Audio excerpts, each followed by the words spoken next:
cards left in the deck. I think with Sonya, that's when things really kick off, but not available. Does get the gem tosser back, which is kind of a nice play. It is, and I think he kind of had to as well, because he's got one of those pupils is already full, the second one's been drawn, so... Oh, wait. Obviously, you can refill them later, but yeah. Yeah, it's not lethal, just okay. No, but it's I was just going to say, it's actually... I didn't notice the second Shadow step, where it's actually a good setup. Because I feel like there's just more than enough cards for Gamer RVG to get low enough to just keep going Gem Tosser as long as he doesn't die, right? Just because he can go the Shadow Step for then the turn after, and so on, so on, so on. Yeah, and imagine if he draws a Sonya as well. He gets a 1-mana Gem Tosser on the last mana, and then gets a 0 mana when he does it all again. Can't Virtuoso coming down now. A lot of damage. Орел! Я победил! Буду держаться позади!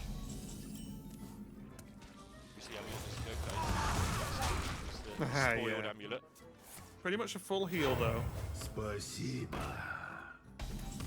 But here's what's a little bit tricky, right? If RVG can just clear this board and stabilize, there's still time, right? There's actually still time. Yeah, Nose is probably not lethal there, so kill some things. He does need to heal really though. Remember, he lost his Grifter. He played for tempo early on. I'm really sure that there's healing over the pupils, but I wouldn't like to swear to that.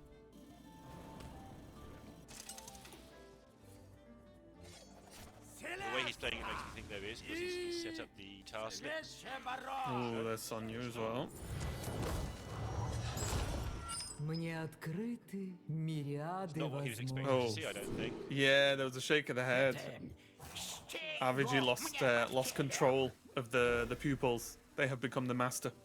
He's regained it, I think. He's got to carry on this turn. He can get a load of damage in there. Hope his opponent doesn't have 4 and kill him the turn after if he's still alive here. I'd like to see his Trog activated. I'd like to see all sorts of things. Yeah, all that's important there is the pupil didn't have what he wanted in it. Move on. Yep. Because it does nothing you do is going to change, right? So just move on, finish the turn, do it as well as you can, and see if it's good enough. Harp, okay.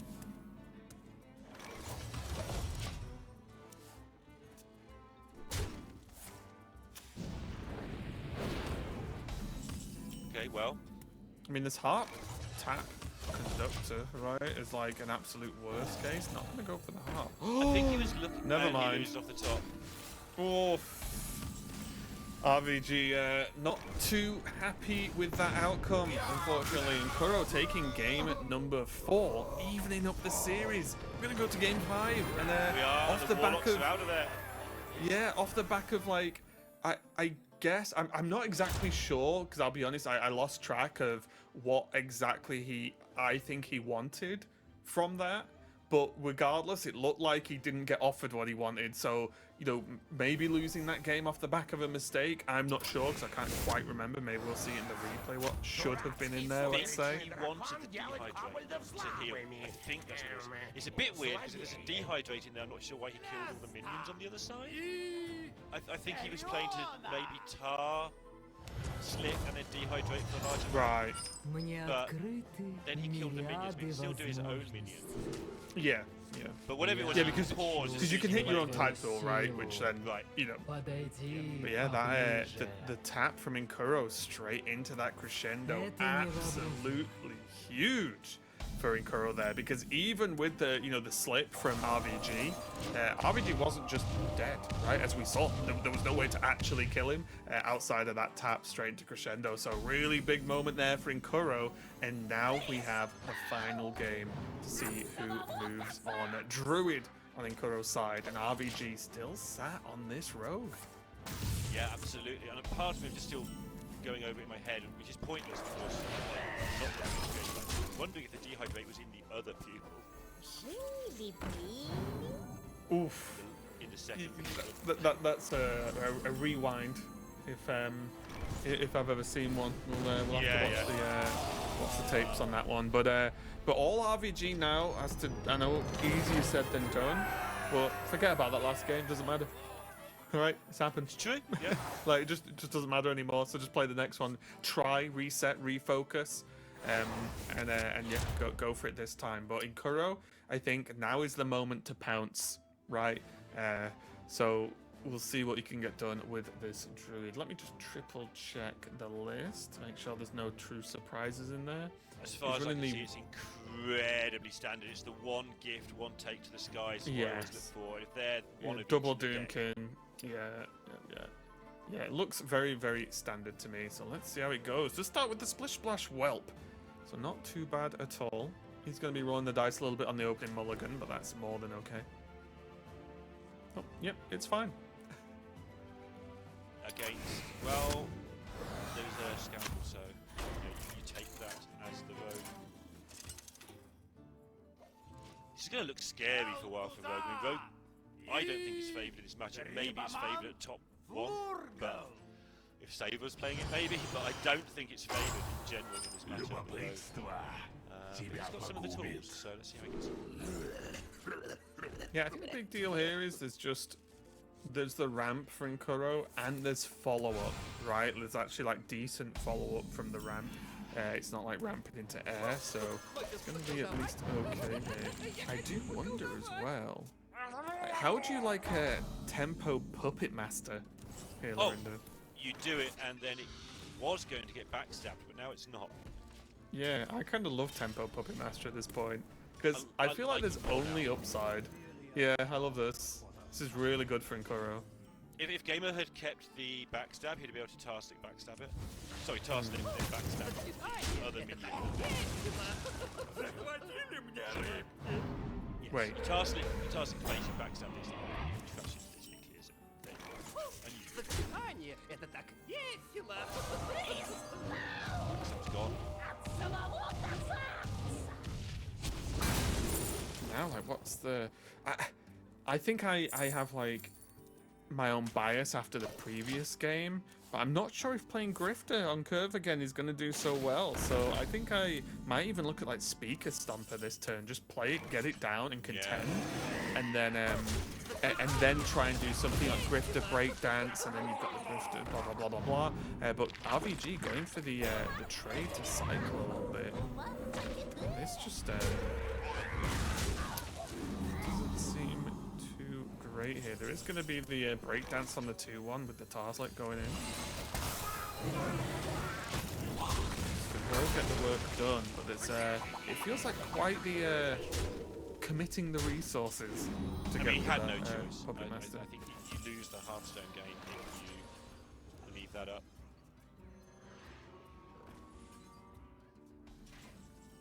There is now, though, Grifter available with, at worst, a Shadow Step if required, but looks like it's going to be Scoundrel instead.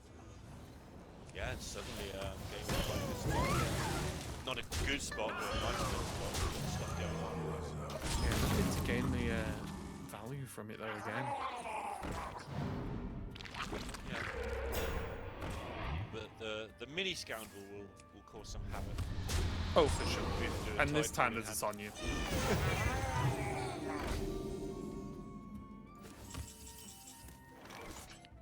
Like, Druid doesn't kill you until it does.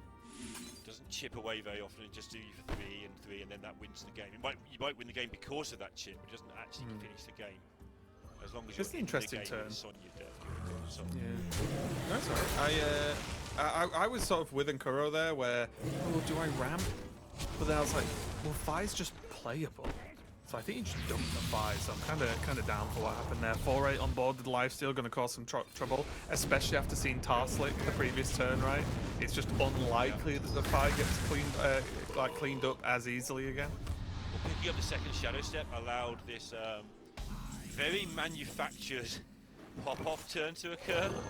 Yeah. Turn it is. And as I understand it, you kind of have to do. He's going to draw 6 cards as well. Something you have to do with this deck is find ways to make it work when things aren't going well. Good players do. Now there's a breakdance. And now things happen. Yes.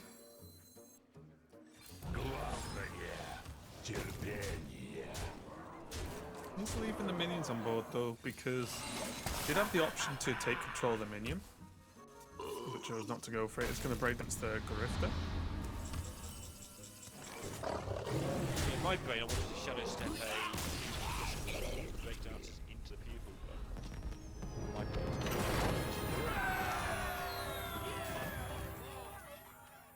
Yeah, well, this is it, right? This is where it's just options, there's one in there options, already. options. Yeah, Yeah, there should be the Grifter one, right? The first Grifter breakdance is in the pupil, I think.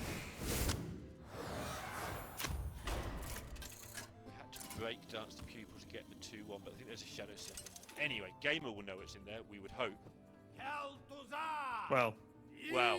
that yeah, I agree. We would hope. Here though, in Kuro just going for I mean, I say tempo.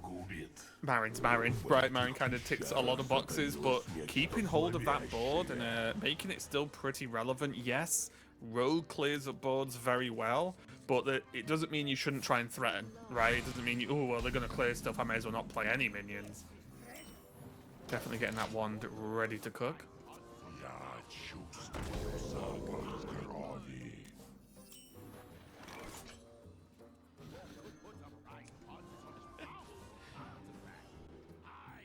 Deal 6.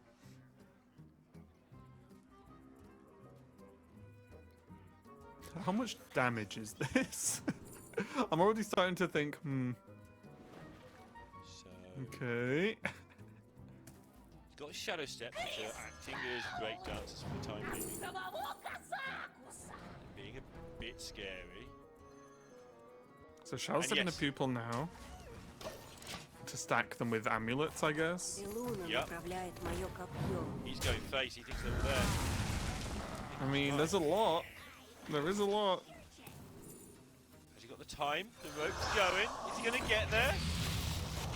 He's got it, if he's got the time. I was going to say, it's just 2 more, right? It should be fine, I think. Is that going to be he's it? got I there. think that is it. There we go, yeah. Prep, amulet once more.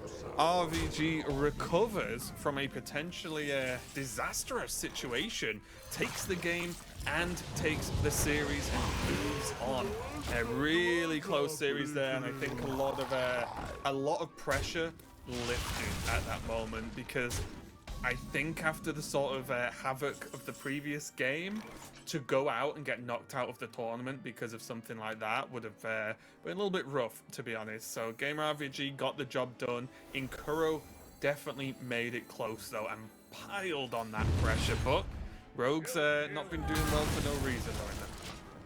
No, absolutely. It's an incredibly powerful deck. One of the most powerful decks we've had in a long time in Hearthstone, but it's hard to pilot. You know, Gamer missed a step, we think, in that first game where he wasn't entirely sure what was in his pupil, is how he looked. But, you know, that's a tiny, tiny mistake, but it's a very costly mistake, which is why we just keep saying how hard this deck is to play. We are seeing the second time around showed his competence with a very good clear on the Dorian into, you know, We are seeing the, I don't know, some eagles flying over top, potentially. As Banter facing Gamer RVG are still in, and maybe creeping towards those finals, but we will have to see if Maxibon or Murray have anything to say about that, obviously, going forward. But really exciting series there, honestly, as that sort of caps off our semi-finals. And yeah, I just think the pressure is only going to mount, especially in the next 2 matches, because it's the top 2 that actually will get those World Championship spots, which means, you know, initial goal, get to the finals, bonus goal, win the finals. Yeah, that first one in particular is really juicy. Maxi and Banter have quite a lot of banter on Banter's stream. I never thought I'd say the word banter correctly. You know, Banter, when he is taking a break, will spec Maxi and commentate on Maxi's games, and Maxi will be in chat explaining what, you know, Banter's saying right, what's Banter saying wrong, his opinion. So there's quite a lot of sort of student and teacher going on there. I don't know which is which, by the way, but there's quite a lot of that going on. So that'll be a fun one for months to come as well, even after it's finished. There's not just the World Championships right there stake in that one, but also the bragging rights for beating the other one. It does look like as well we do have a Gamer RVG ready for an interview, I believe. So let's see if we've got them. Hello, hello. Can you hear us? Hello. Hey, first off, congratulations on the win. I can imagine maybe the relief after that, the second to last game looked like it did not go so well at the very end. Was there an issue with the pupil? Was that the problem in that previous road game? Yeah, so in game 4, I thought I had to look for different outs. I did not realize that pupil, it's just a mistake on me. I thought neither pupil had the steal a minion. And if I would have known that minion had steal a minion, I would have seen the line right away. Like you just steal the pop car and you bring it back to your hand, and then you're super winning from that spot, and I would have won that game. So it was just really frustrating to lose that way. But luckily was able to keep enough level head, not say full level head, but enough to close it out in game 5. For sure. And I just want to ask. Oh, go on, Lorinda. I just want to ask you. Actually, you're now one match away from the world, as I'm sure you're aware. You've been here before, back in the Grandmasters. Do you have previous experience to stand you in good stead playing this next one, keeping calm? Yeah, I mean, definitely. I stress myself out a lot, but normally it doesn't affect my play. Like I have been, like you said, I've been here before. I've been one series away, and I think even though I lost that one, I think I played quite well in that one. And I think even though I am really stressed, I think I'm able to perform under that stress because of all the games I've played. And I just want to ask as well, because let's be honest, we spent most of the weekend talking about Priest and Rogue. They seem to be, the highlight decks of the meta, at least right now and in this tournament. When you are in tough spots in these, high-stress matches, do you feel happy and comfortable to be, for example, in this situation where your last deck is Rogue? Because it's super hard to pilot. You're under pressure anyway, but is it a deck you feel comfortable and confident with in that sort of cornered situation? I mean, it's definitely a game, or it's definitely a deck that I am, comfortable, I'm happy to queue into most matchups where I think I'm gonna win. But that doesn't, the deck is really difficult, even though it's really strong. So it is still very, very nerve-wracking because with that deck, super powerful, but if you make one mistake, it can easily cost you the game. So you have to be really careful with that. I've got one more as well. Just want to ask you about the Warlock deck. How's that panning out? Is it a good fourth deck? Is it a bad deck overall? Is it just a good deck overall? I think it's a great fourth deck, just because I don't think there are many decks that would be, I don't think there's decks that are going to be a better fourth. It's maybe the Ramp Druid that has seemed to have success, but even if it was slightly worse than the Ramp Druid, it would still be 5th. So I think it's definitely a very good it's a good break. All right, well, again, good job on getting through that match. You can take some time now to just wind down and prepare for your next one. I look forward to seeing your next match coming up a little bit later on. And yeah, good luck. Best of luck in the matches going forward. Thank you. All right, great to hear from Gamer RVG there. And I think a lot of I think it's great that they could understand that, yeah, maybe, let the pressure get to him a little bit, but I think the recovery was spot on. I think that next game was executed extremely well. So really, really good job there overall. And very quickly, everyone, we are getting through the day. Only 3 more matches left. Obviously, we've got the 2 semi-finals coming right up. So don't go anywhere. We'll be right back with some more Hearthstone.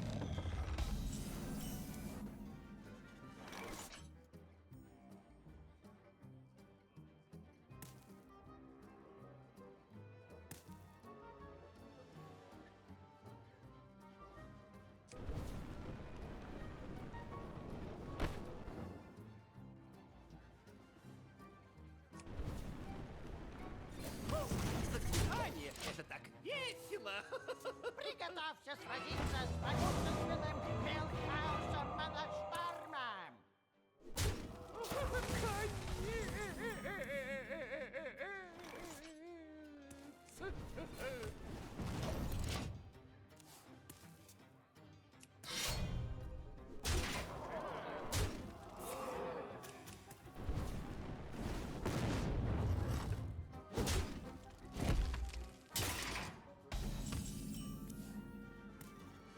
Я мечтаю быть похожей на тебя.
Я не могу это сделать.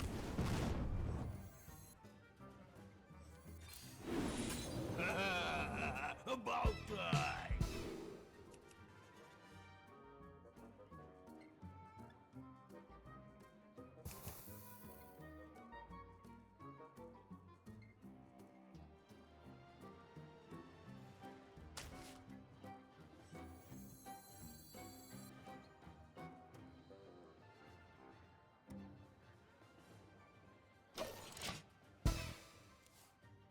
Трогзу! Трог голодный!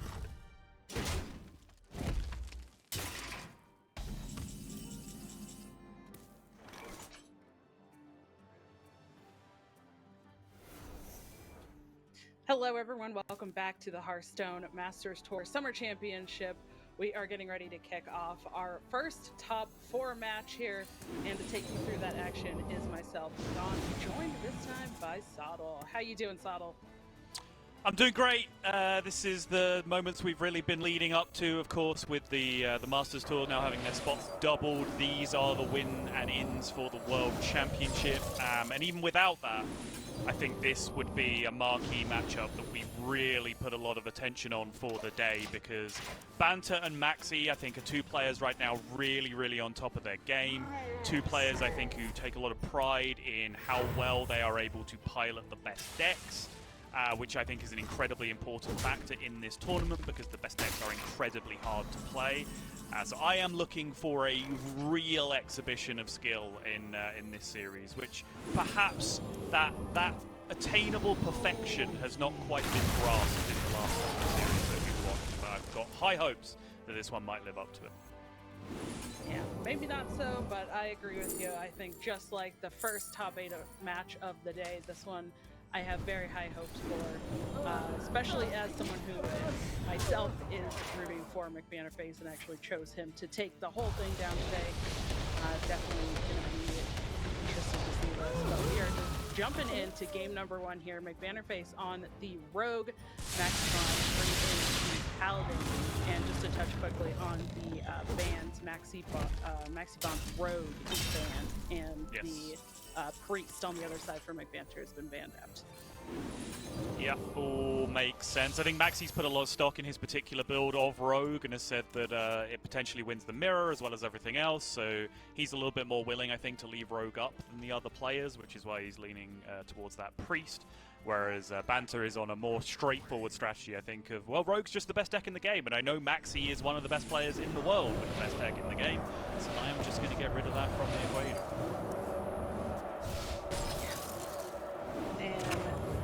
I am also really interested in these kind of deck lists from Maxibon. They're a little bit different than everyone else's, you know, slight variations.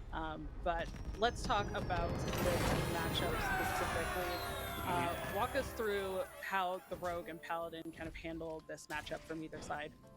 Sure. So a lot of it does hinge around tech cards for the Paladin. Obviously, they want to get buff cards early so they can make the hand size nice and big, or the size of the minions in the hand nice and big. But then you probably are looking to land whatever your tech card is. Maxibon has gone for Cult Neophytes and Razor Scales. No customs enforcers in his version of the list. But that is potentially where a card like Deafen can come into play for Banter, because Deafen means even if you don't necessarily kill a minion, you can at least silence away the effect of a Razor Scale or a Customs Enforcer on board and get on with a fairly regular turn after you've probably been paid the extra cost once for that Deafen that you play initially. So that's a big deal. Banter is only playing one Deafen, but that is in his opening hand alongside a Naga, so he is able to continually recycle that off the Naga a lot of the time, which I think will work out very, very well for him. Outside of that, the Rogue just wants to cycle through to the useful minions as quickly as possible. And then honestly, if you can just get the larger minions, the Elven Minstrel, the Grifter, the Sonya, and a bunch of breakdances available, you can kind of control the board a lot of the time just by using the rush minions that you get from breakdance to a surprising level of efficiency. So I think a matchup that both sides feel like they have game in, but I think the more as you get towards the top levels, the Rogues will feel very, very confident. Yeah, and it's been kind of interesting. I feel like today there's been a lot of story about the DK and the Shaman kind of struggling a bit yesterday, and the Warlocks maybe struggling today, but I feel like the Paladin has struggled a little bit as well. The draws haven't always been there, but as you mentioned, the play at these levels are just so high that it feels like these players know exactly how to play against the Paladin as well, and it just has seemed to kind of fall short a little bit in some of these places. Yeah, that's fair. I think the Paladin has struggled in general against the field, and it's kind of been surviving on the fact that it's been doing really well against the Insanity Warlock, which is the other deck that struggled a little bit. I would say overall that the Warlock has done a little bit better in some other random matchups, but then when the two fourth decks have clashed with each other, like Paladin and Warlock, you can see that Paladin is just really, really favored in that matchup straight up. So it's still, in my mind, remains a kind of a push as to whether Handbuff or Insanity Warlock ended up being the fourth choice, with growing evidence, Dawn, that the correct pick might have been to bring both of them and not to bring Druid, which is another deck that has perhaps struggled just a little bit.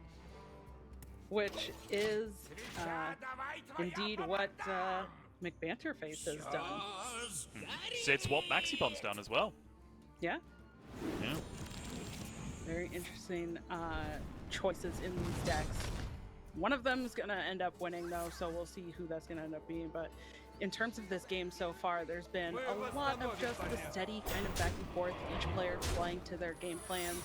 Maxibon here able to kind of get out on the board a bit here at turn 5 and clear up the board. Has McBanterface down to 14, but McBanterface going in on a big clear.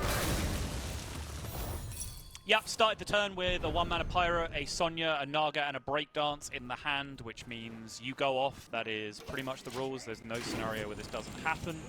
Can now drop the discount down, look for Grifters, has a couple of shots here to find 6 damage, does find 6 damage, but now needs to assess whether to use this particular out, on the Mind Control option instead. Can now go with Prep Mind Control just to swing against this board, get a bit of lifesteal. Should be pretty strong. Can go for it with the 0-mana Pirate here instead of the Prep.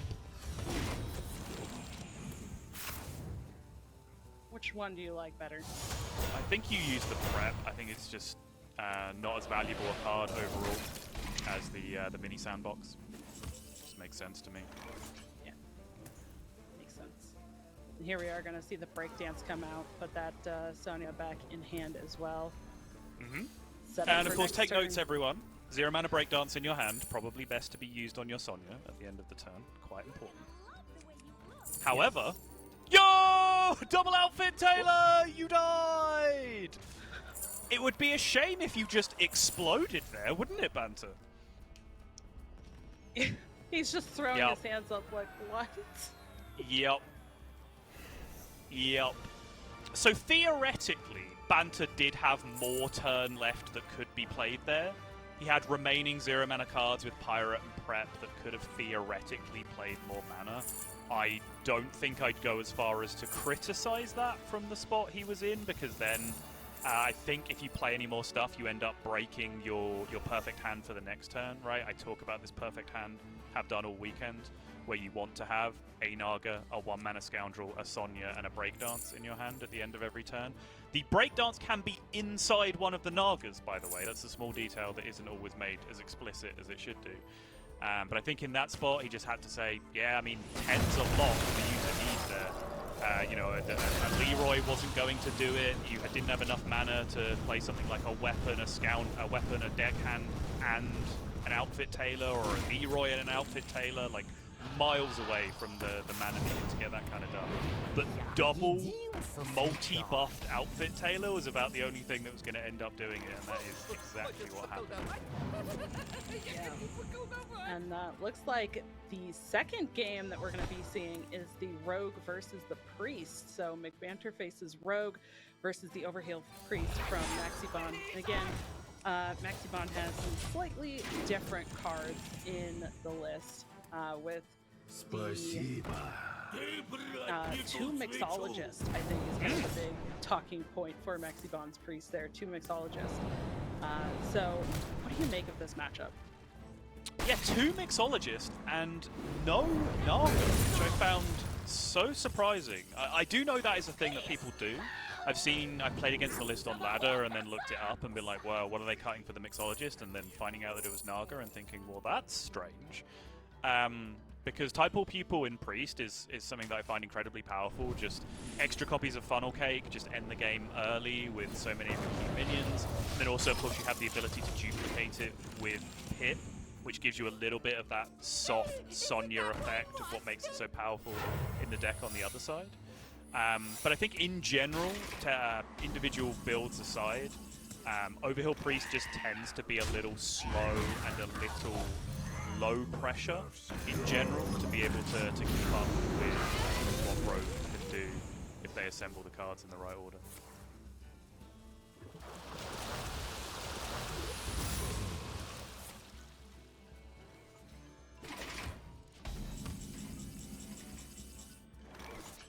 Not a lot going on in these hands at the moment for Maxibon.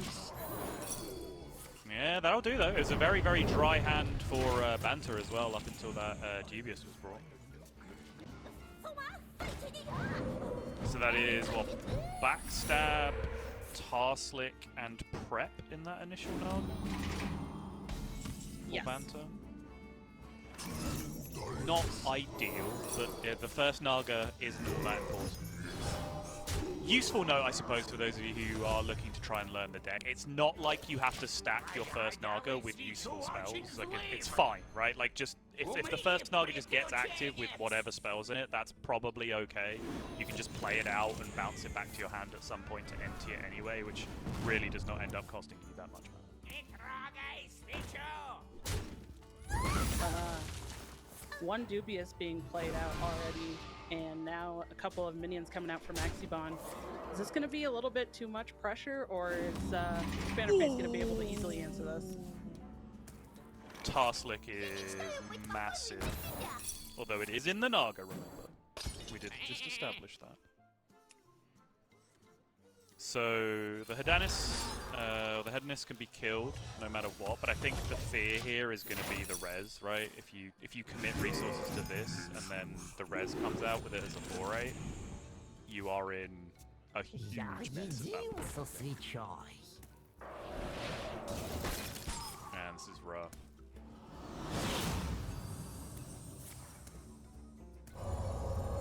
Coin was used on the previous turn too for Minstrel, so you can't even just go for like coining the pirate.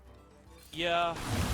So the real strategic problem here, right, is that all of the ways that kill the Hedonist use the Tarslick, use the Breakdance, and that Breakdance isn't going into a Naga because the Naga is already full. So you'd have to end up like playing the Naga, shadow stepping it, and then you don't have another minion to get into play for the Breakdance, so just none of it really works. And that Breakdance is just so incredibly valuable to set up the potential swing turns if a Sonya is found. But yeah, Banter's just going to let it live.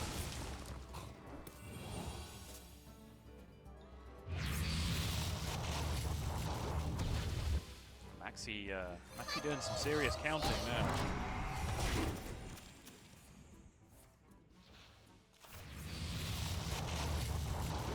Spring Water, 2 Spring Waters. Play the funnel cake. This now clears, right? Because the it does go in the right order.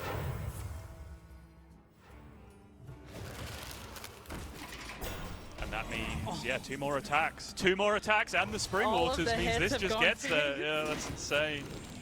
Didn't need it. It was guaranteed either way, right? Because we still have the 2 minions, minion attacking on Yeah. top of that as well, so it's disgusting. Could have guaranteed that. I mean, it was guaranteed anyway, but my mind wanted to trade the 3-7 into the 4-1 at some point, just to guarantee all those shots going face, which, as you could assume, was lethal anyway, but that was guaranteed no matter what happens, which means Maxibon just goes up to an incredibly fast 2-0 lead. And I'm sure a lot of people are looking at that turn going, well, why didn't you kill it? And I hope I explained why, because at that point you're just kind of bricking your hand. Your hand doesn't set up for a good draw off the top. So if you go for the clear there on the Hedonist, and then you're in a position where even if they don't res it, even if they just play like nondescript minions the next turn, right, your hand still just fails to do anything on the next turn. I think your game plan just slows down too much. That I think Banter just had to say, there's no way you have 30 damage from hand this turn. In the same way that he said there's no way you have 10 damage from hand last game. It just so happens he's made good bets, I think, twice, and just busted on them twice. And sometimes that be card games. It just be like that. Yeah. Well, that does mean that Maxibon is just on that Warlock, that kind of potential weak point now of the lineup that we've been talking about all day today. But not only that, if Maxibon does get the win with this Warlock, also secures his place in the World Championship, so potentially 1 game away from Worlds.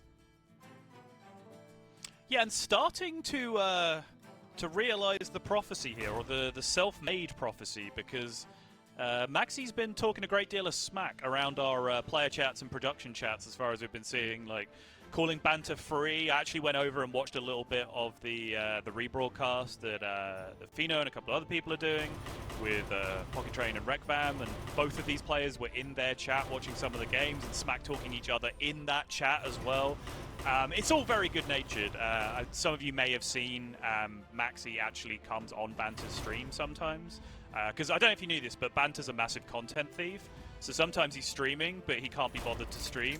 So he just gets someone else to play games, and he just sits in that chair looking like that, pretending to watch them play Hearthstone on his stream. It's a good racket, honestly, if you can get it. As Subtle starts to talk smack, you're just joining in. Yeah, why not?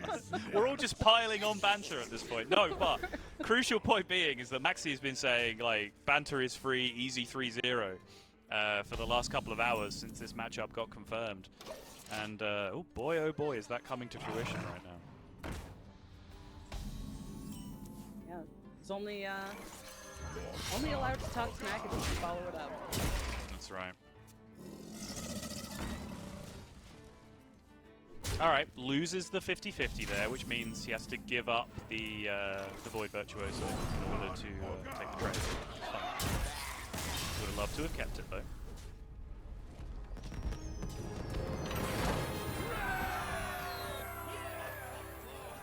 Eat the imp! Eat the imp! It's the best card name.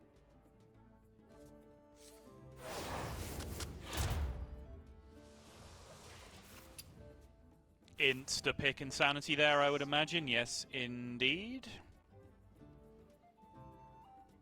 And Banter's hand is a little expensive. This is the turn where you would like to have a couple of 1-drops and a 2-drop to play, or 2 2-drops to play, just so you convert your buffs into stats on board as quickly as possible. Only really being able to play 1 minion this turn is kind of awkward. Unless you want to waste part of the buff on the Muscletron, which I think is probably fine, right? Yeah. Because you want to have 2 minions in play to set up as effectively as possible for the sandcastle, I would imagine. Right. Speaking It of just setting also, up, in very simple terms, just puts the most damage in play, which is yeah. I was gonna say, speaking of setting up, is this something that Maxibon just wanted to set up the Symphony for turn 5, or that Ooh! Sanity and Crescendo if I went wide? But yeah, gonna go for the Symphony and gets to buff the Gem Tosser. it looked Yeah, like. those were 3 pretty unplayable ones there, honestly. 6/6 Taunt was probably the go-to one there for Maxi, and then 6 damage lifesteal was probably the next best, just because Maxi's hand is full of damage right now, so just trying to set up a burst combo on Banta from here would have been something. But yeah, had 2 that did very little and 1 that did literally nothing in that situation, so just ends up taking the buff, which is a little awkward.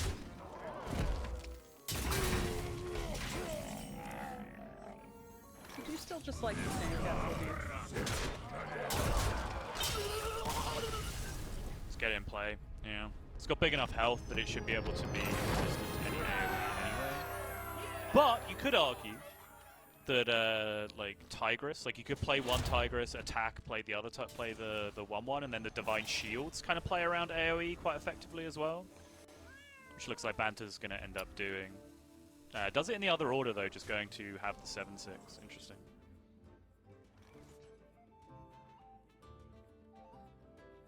I think that's to play around Domino, like an AoE and then Domino.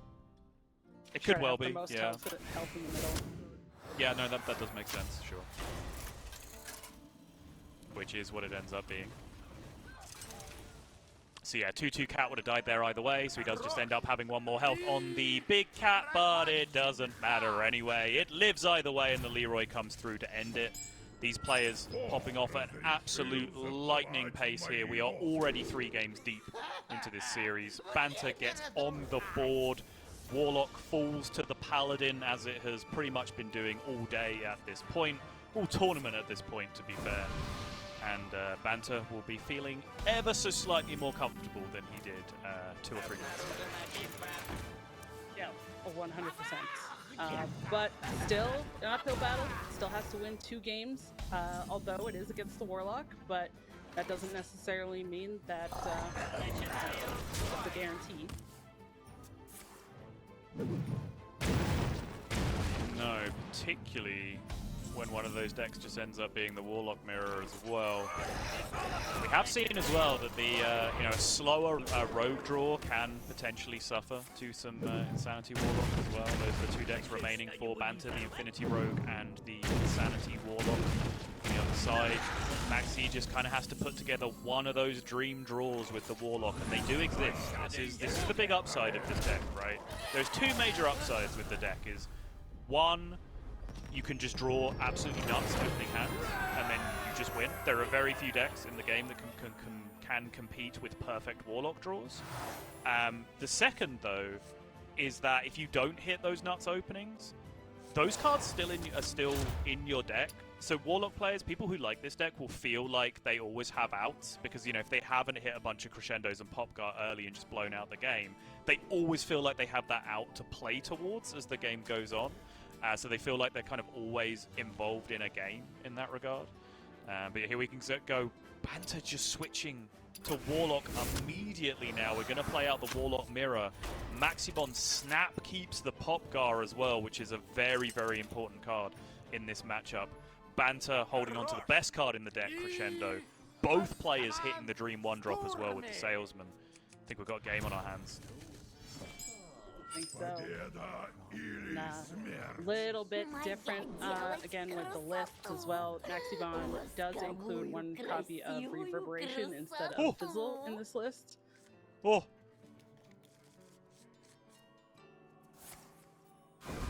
Dawn, the hand is forming. It is. Oh, it's continuing to form. Oh.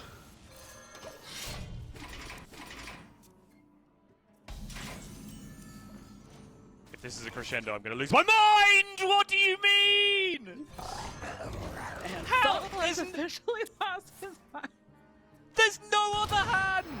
No Insanity Sanity Warlock player has ever drawn any other hand. I swear. How they can't keep getting away with this. They're getting away with it. As we see Maxibon going into the first Crazy Collector, picked up the second one.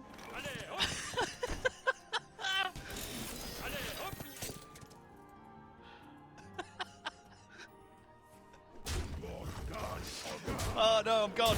It's over. I've just descended into cackling. That's all you're getting for the rest of the tournament. Oh, that is outrageous.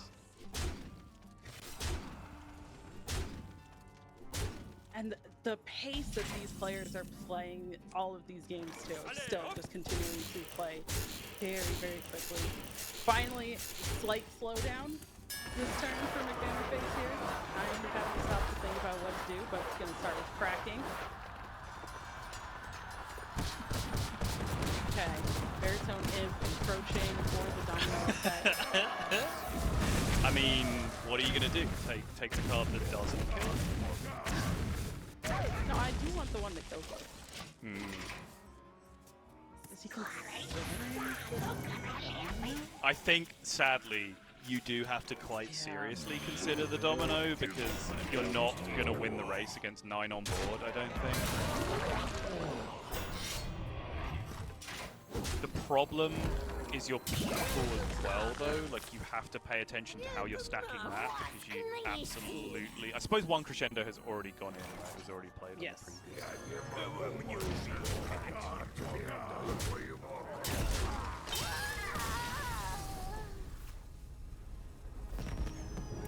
So just going to take the imp and fire off the crescendo this turn instead. And then presumably make the trade into the 3-4. Yeah, okay. This is actually a solution that I wasn't looking at. Oh! Oh, Banta says I'm the aggro. Makes sense, actually. His minion has lifesteal, right? Yeah, I mean, his minion has lifesteal, which means, like, Maxi has to trade into it if he doesn't have a removal turn of his own.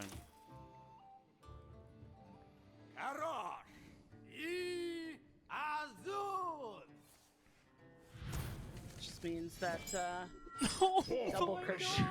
double crescendo is in the people for McBanner Face at this point. Yeah, the crescendo, of course, gets cast now by Maxi, because he wants to load that up into the Naga as well. And with 2 of them in hand and a Popgar, he can rip 3 of them in a turn, starting on 6 mana.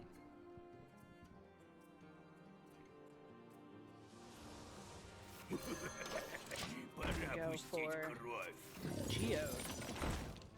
Yeah, just looking for some card draw, and a little bit of healing as well with the Felstring Harp. It tends to be kind of neutral net healing because you get the first proc from the Harp with the Geode, but then it probably gets killed on your opponent's turn and deals the damage back anyway. But still, cheap and effective draw. Okay.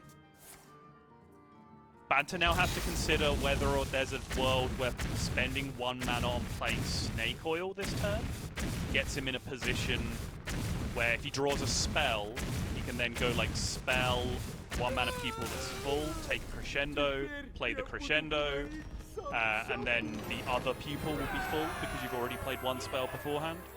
You can play that and get the crescendo back out of it again, maybe set up a lethal that way, but I think Banta did briefly consider that option and just went, no, tap is better for the healing.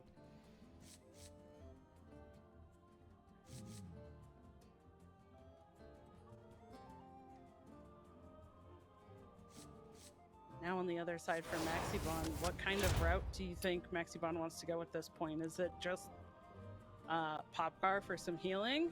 Or does he want to take advantage of the Felstring Harp with the Encroaching Insanity? The issue with Insanity is if you cast it and you don't immediately win the game, your opponent probably kills you the next turn because you're ramping the damage on all of their cards as well, right? By hitting the extra fatigue. You know, their crescendos get more powerful, and then also their Encroaching Insanities do about 3,000 damage if you play one first. So yeah, I'd imagine this has to just be a heal with the Popgar, get a big swing turn. This makes sense. Yep, I love it. I just wanted to bring up the other option because it's always interesting to talk about that and when to play the insanity in the mirror match. Yeah, it's so rare, I think. Like, it's a gimmick you can go for sometimes on turn 3 when you just have Conductor in your hand and you just say, let's just see if I win with like 5 3-3s on turn 4, right? If they don't have Crescendo. But I think otherwise it's such a terrifying card to play if it doesn't immediately kill your opponent.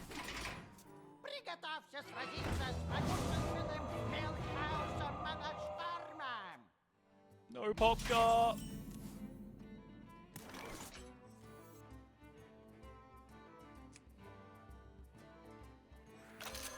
Is there a world where Banter can clear this Popgar? Yeah, so Naga, Typal people on the left, Crescendo, and Trog will probably clear it up most of the time. I think Banter's fear now is just that Maxi has this set up with Typal peoples of his own.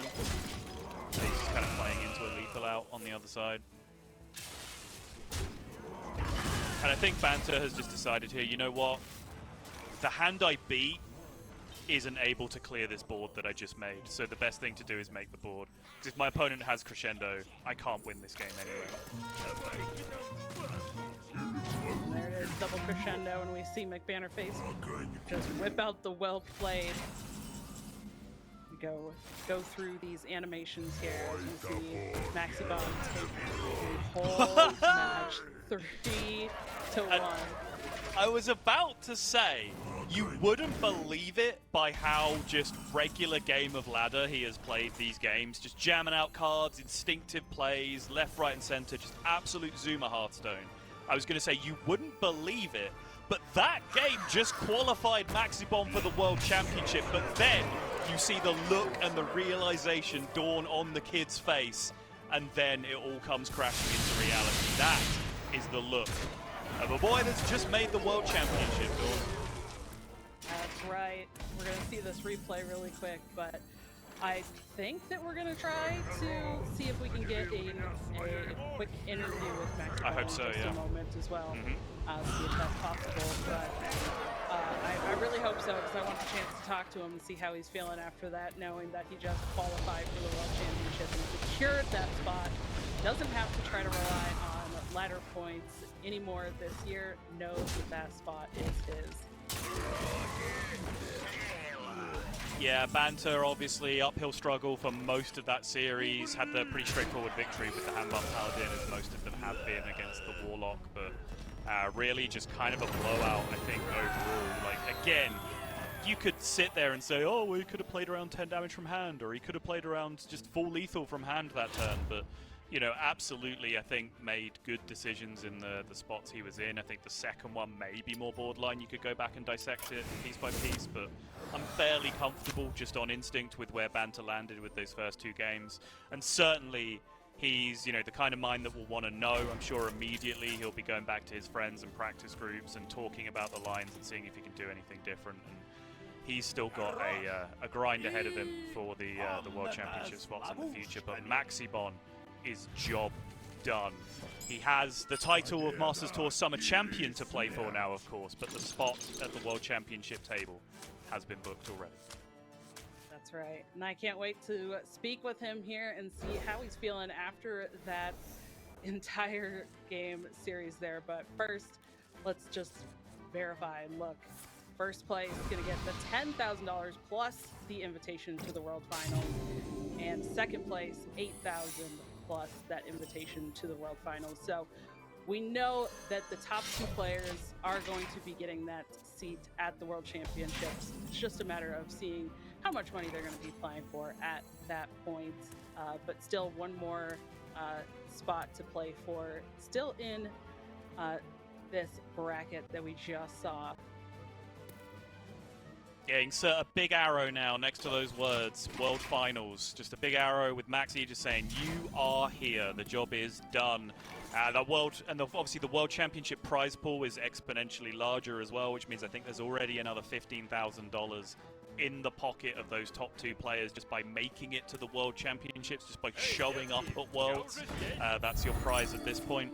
Don't take that as law. I don't decide where the money goes, and I know things are sort of being shuffled around with the reintroduction of China as well, but still, massive amount of money that has gone into Maxibon's pockets, or the pockets of his legal guardians. I don't know exactly how it works in Australia. Who knows? I'm no lawyer.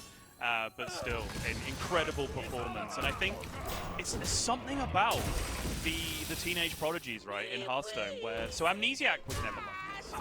Amnesiac would sit and take notes extensively every single turn, rope out every turn, especially when deck trackers were outlawed. He was a pen and paper monster in terms of taking his time and taking notes, but we've seen it with Gabby, we've seen it with Flies, we've seen it with Frenetic even in Hearthstone Grandmasters, now we're seeing it with Maxibon.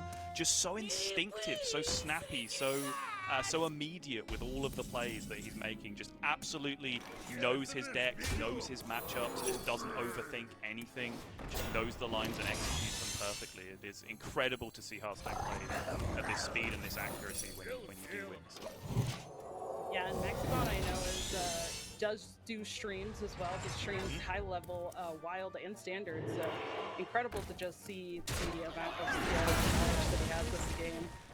Oh no, were we supposed to tread lightly the whole time? Are the wild players actually coming for us, Dawn? Is it happening finally? They might be. Is this the wild takeover? Oh, disaster. But it is amazing watching him play. He just plays so incredibly quickly, as you mentioned, and I think especially in a tournament of this kind of caliber as well, it's incredible to see just how comfortable he is playing those decks and how quickly he's playing. You know, sometimes there are players who kind of want to take their time a little bit, just make sure that they're thinking things through when there is so much on the line, but we saw Maxibon just taking it down super quickly. How are you feeling after that match there? Good. I mean, I would feel bad, but I think Banter still makes Worlds, so it's a win-win situation to me, I think. America still makes it. It's fun. That was crazy. Because the thing is, like, Warlock was the class that might get reverse swept. And I know Banter is like crazy good at those like mid-rangey decks. So I knew I was like probably like 45% maximum in the Warlock mirror. Paladin beats Warlock. Banter thinks that Rogue destroys Warlock. So like even after going 2-0, that was still like really stressful. But I guess he just didn't have Pop Guard that game, it seemed like. Also, he told me immediately, because you were saying sort of like whether he played bad, he immediately messaged me that he threw game 1. But I have no idea how. He does say he... Okay, interesting. I thought not playing around 10 was pretty reasonable in game 1, but, you know, maybe I'll talk to him about it in a bit. But anyway, I want to talk about you, Maxi. I don't want to talk about Banter anymore. Rogue deck in particular, you're playing kind of a unique build of it with one version, one copy of each minion that no one else is really playing. I've heard complaints from other people about what you say about that deck and what its good matchups are, but why don't you just take a moment to explain? Yeah, why don't you take a moment to explain why it's the nuts? Yeah, so basically the 5 minion version that I played a lot of the old Sonya Rogue, which was like a 6 minion deck. I have like 400 games on that. So it was easier for my playstyle because I already know like the sequences, but also it's more consistent in getting the combo on curve because everyone expected, that's why we brought Handbuck Paladin, because we expected a lot of rogues, and that's why so many people brought Stomper, but I think my version of Rogue beats the other version of Rogue even without running Stomper, because with 5 minions, I always have Scalpel on curve. I always have combo on turn 6 and 7. Like, one dig for treasure can be 3 out of the 5 minions in my deck. 60% of my minions if it gets out of this roll. Like, so that's why I feel like that list made more sense. And no one was really playing Dirty Rats. When we were thinking about decks to bring, there was no warrior in sight, so like the 5 minion list just made sense. The only reason Banter didn't bring it, as far as I know, is because he played it before. Because like, you can, one mistake, like if you lose a minion with the 5 minion list, then you're cooked. But I mean, I'll take that list. And everyone's banded anyway. So kind of on that note, I know you've been very willing to throw out a bit of smack talk during this tournament, towards Banter in particular. So I guess I will allow you to follow up on that if you wish. having seen the other side of the bracket now, how confident do you feel about taking down the whole tournament, even though the important part is already done with the World Championships in foot, of course? Okay, so I'm versing, it's Gamer or who else? The person Maori? Mori? Maori. Highlander Druid? Yeah. Highlander Druid. I mean, I think I'm pretty confident into the Highlander Druid lineup, I'm not gonna lie. But these Highlander Druid kids are pretty good at drawing wall bomb curves, so... But Gamer is the same lineup as Banter. It's pretty close to 50%. Again, same thing. Gamer's way better than me at Warlock. Slightly worse at Rogue, slightly worse at Priest. Кто разрешил заплывать в мои воды? Твой свет гаснет.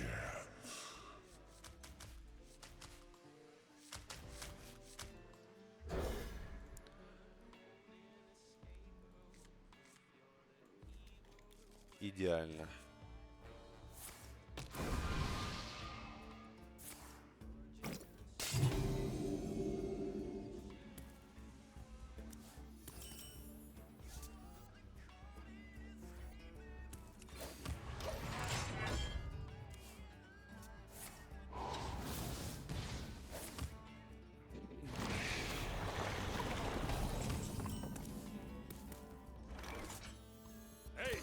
Блин, ну конечно он в глаза бросается, пиздец. Не режет глаза он прям.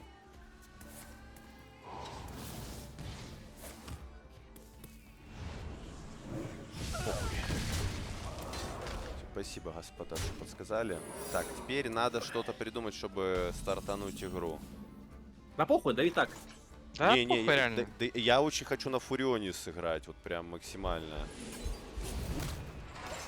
Как вот только источник звука убрать? Бля, я думаю, что они типа понял, они через меня находят. Они типа, они, видишь, они все разы типа сначала к первому ко мне обращаются, они заходят на мой стримак, и через мой стримак им выдают твой стримак, и они типа уже заходят. Я не думаю, что они целенаправленно ищут. Они просто узнают ники и заходят палят.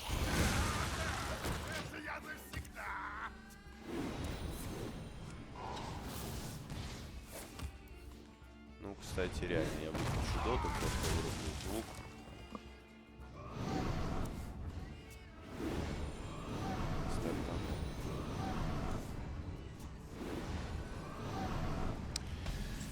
А у вас как дела, ребятки, блин?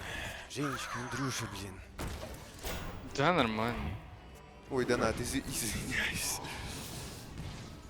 Привет, Ру. Когда ты переходил со школы гайдов на кринж-контент, как преодолевал стеснение? Или ты изначально с ебанцой был? Ну, я однозначально был с ебанцой. Кринж-контент я как таковой не переходил. Я просто, знаешь, я не испытываю этот кринж, о котором все говорят. То есть у меня есть только один парадокс, связанный с кринжом. Это за долгих лет употребления, что у меня как-то вот это под накурку зафиксировалось, и теперь эта хуйня вот, ну, я стараюсь ее снижать. Ну, короче, вот бывает какая-нибудь обычная ситуация, в которой, ну, покраснеет, ну, только конченый долбоеб. Вообще, я хуй знает. И в этот момент мой мозг начинает посылать мне сигнал, как бы это было стыдно, и я краснею. Вот такая вот штука у меня есть. А чисто для себя испытываю ли я кринж какой-то или что-то подобное? Не, вообще. Но вот из-за шмали вот такая побочка всплыла. При этом в реально как бы стыдной ситуации мне абсолютно не стыдно. Но если ситуация абсолютно дефолтная, и мозг говорит, я стою на кассе, он говорит, как бы тупо сейчас было покраснеть. Я говорю, ты тварь ебаная. Даже не думай. Ну я так, не сильно, но тем не менее. Вот, а именно прям стыд, кринж я абсолютно не испытываю. Вот такая вот хрень иногда у меня происходит. Честно вам признаюсь, буду открыт с вами. Но не так, что я стою и реально какую-то хуйню несу. Или, например, я на секунду в речи запнулся, хотя я могу абсолютно нормально, адекватно признать свою ошибку. Ну да, здесь обосрался и продолжил. Но мозг ебаный, говорит, вот сучара попался нахуй. Ой, извините, что змеюсь, конечно, да. Прошу прощения.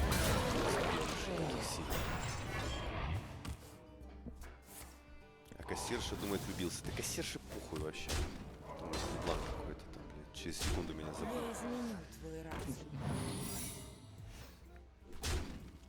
Спасибо большое, кстати, за донат.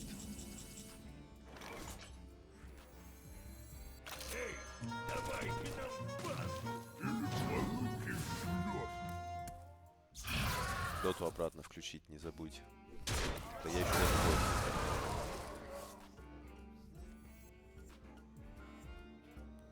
Видел, что Саша и Егор выиграли стримерс батл в команде Гудвин. Не, я за этой хуйней не слежу. И даже тот, в котором я буду следующим участвовать, не прям стримерс батл, но это турнир стримеров. Я бы туда нахуй не пошел, если бы мне денег не заплатили. Мне это не интересно. Я хочу делать то, что я хочу.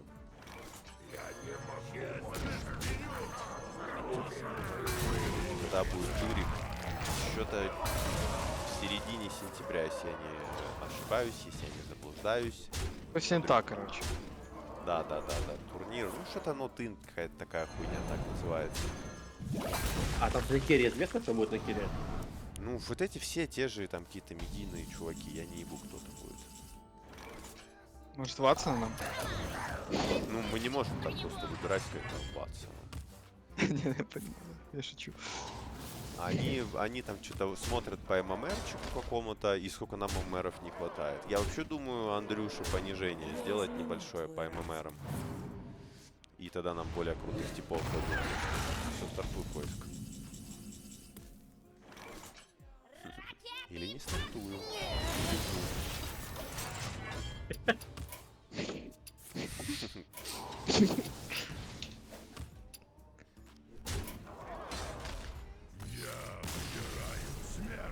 Ой.